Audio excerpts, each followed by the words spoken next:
Hello, I'm Zarintaya Hussain. For our project, first of all, we have to create a new world. We will create a new world with a textured background, center, viewpoint, directional light, and a rectangular arena. Here we can see our robot, which is a box shape and has 4 wheels. To create a robot, first of all, from the plus button, we will choose the base node, and from the base node we will choose the robot. After adding the robot, to determine the body of the robot, in the robot children section we have to add a shape and we will name it as body. We will also add PBR appearance and change the base color and also metalness to 0.5. In the geometric part we will add box and also we will change the size. As we already named the shape as body, so in the bounding object we will use body and give physics. Now for creating the wheels, we need 4 hinge joints for 4 wheels. In the hinge joint part, we will add joint parameter, hinge joint parameter. In the device, we will add rotational motor and name it as wheel 1. In the endpoint null, we will add solid, and in the endpoint solid children section, we will add a shape and name it as wheel. We will give PBR appearance and we will change the base color of the wheel. In the geometric part, we will add cylinder. As our wheels looks like cylindrical, we will change the height and radius. As we already named the shape as wheel, so we will use bound wheel for our bounding object and apply physics. Now we will change the translation and rotation.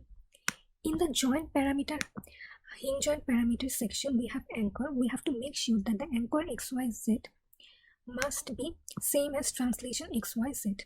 Just like wheel 1, we will create the other 3 wheels. To make the environment more realistic, we will change the texture background to down, cloudy, empty, and luminosity to 3. In our project, we use 3 sensors. They are the GPS sensor, camera sensor, and the distance sensor. The distance sensor is used to measure distance from an object along the x-coordinate. The GPS sensor is for global positioning sensing, and the camera sensor is for object detection. To add these sensors, first we went to the children directory of our robot and went to this class. Then from the base nodes, we added all the sensors. Now to give it a shape, we went to the shape node, and in its children, we added a shape node and gave it a PBR appearance, and also we added geometry so that it can have a shape. We then added suitable colors for its appearance purposes, and also we reduced its metalness properties.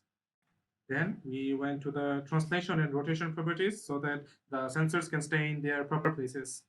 In translation, we manipulated the XYZ coordinates, and in rotation, we added an angle. We were also careful with our naming conventions so that it can help us on the later coding part.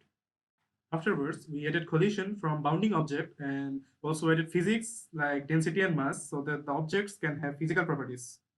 Now, after the implementation of codes, if we run the simulation, we can see that the sensors are working fine. Here is the camera sensor, and the distance sensor is properly measuring the x-coordinate distances from various objects, which is helping the robot to change its directions. And the GPS sensor is also correctly formatting its global positional values.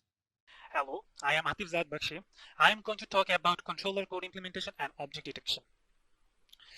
We have used C++ as our controller code. At first, to create the controller code, we have to go to the wizards. From here, we have to go to new robot controller. From here, we have to go next. We have to select C++ as this is our project language. And we have to go next. Then we have to select VBots. Here, we have to give our controller code a name. But as I already have created the project controller code, so I'm skipping this part. The name of my controller code project file is CSE461 project. Here, we have to include the header files, necessary header files. Then we have to set the time step at 64. Here, the distance sensor will take input after each 64 milliseconds. Then we set up the camera, where we enable the camera and recognition system. Then here we set up the wheels. We can see wheel 1, wheel 2, wheel 3, and wheel 4. Then we created a loop to avoid the obstacles. Now we have to implement this code to the robots. For that, we have to go to robot. Then we have to find the controller. Here we will go to select. Here we will find the project controller code, which is CSE461 project. Then we will select OK. Now this code is implemented to the robot. Then we have to click here to remove intermediate build files. which is cleaned already, then we will select this button to build the project. And now we'll click reload. Now this robot should start moving when we click the play button. But before that, we have to set up the recognition system from the camera. So we will again go to robot, we'll go to children, there we will find the camera. Here we will enable the recognition system, I already have done. From there I will select the frame color to light green and set the thickness at 3.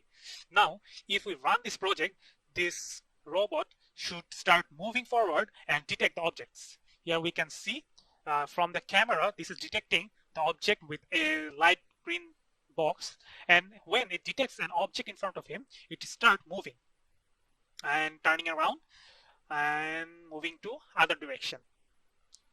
So we can say that our project is perfectly working. That is all from us. Thank you.